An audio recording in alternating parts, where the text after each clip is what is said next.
Halo semuanya, kembali lagi bersama saya Adelia Rizka dengan kode NIM 200510993 dari Pendidikan Sejarah kelas 3B Universitas Riau.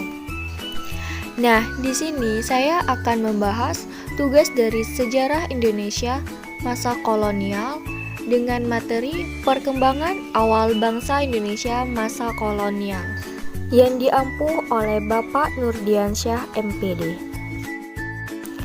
Di sini saya akan menjelaskan 4 perkembangan kehidupan masa penjajahan kolonial. Pertama, pembukaan lahan untuk perkebunan.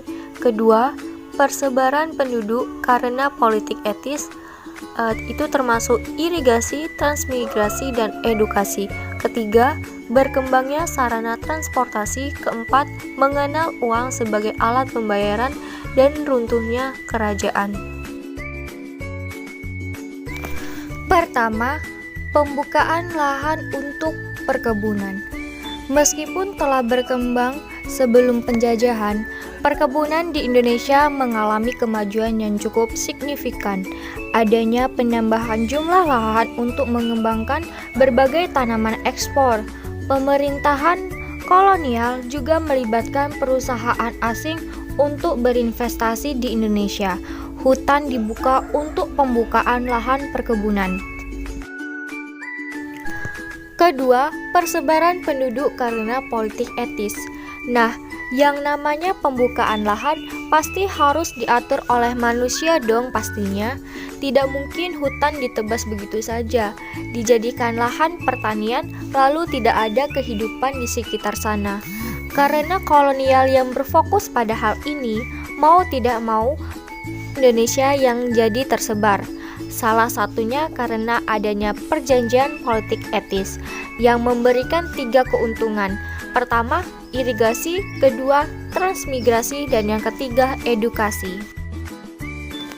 Nah, ada nih salah satu bekas peninggalan yang nyata adalah saluran air bendungan Komering 10 di Kabupaten Oku Timur.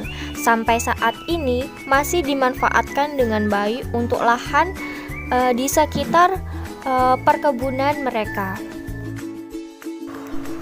Selain korteks terhadap perkebunan yang tinggi, kolonial juga membangun berbagai infrastruktur seperti jalan raya, rel kereta, dan telepon. Nah, salah satu yang paling terkenal adalah Jalan Raya Pos. Herman William Dendels adalah sosok di belakangnya. Dia datang ke Batavia pada 5 Januari 1808 sebagai gubernur jenderal. Ia mendapatkan mandat untuk menjaga Hindia agar tidak jatuh ke tangan Inggris yang saat itu sedang berpusat di India. Demi menjalankan misinya tersebut, ia memutuskan untuk membuka jalan dari Anyar, daerah Banten, sampai Panarukan, yaitu Jawa Timur. Ya, jalan yang panjangnya lebih dari 1000 km. Tentu saja, proyek ambisius dari Dendels ini harus dibayar mahal oleh para pekerja dari kaum pribumi kala itu. Saat ini, jalur ini biasa disebut dengan jalur Pantura atau biasa disebut Pantai Utara, dan proyek jalan ini menelan belasan ribu korban jiwa.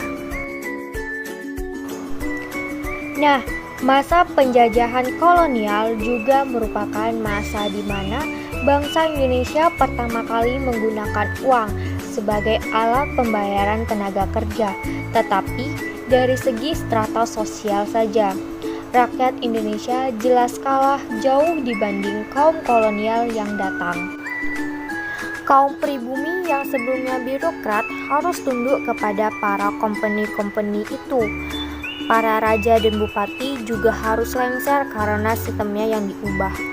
Koloni lebih memilih gubernur jenderal, presiden, bupati dalam pemerintahannya. Tapi ada sisi baiknya, kaum pribumi yang selama ini terkotak-kotak oleh kerajaan dan mulai bersatu untuk melawan company.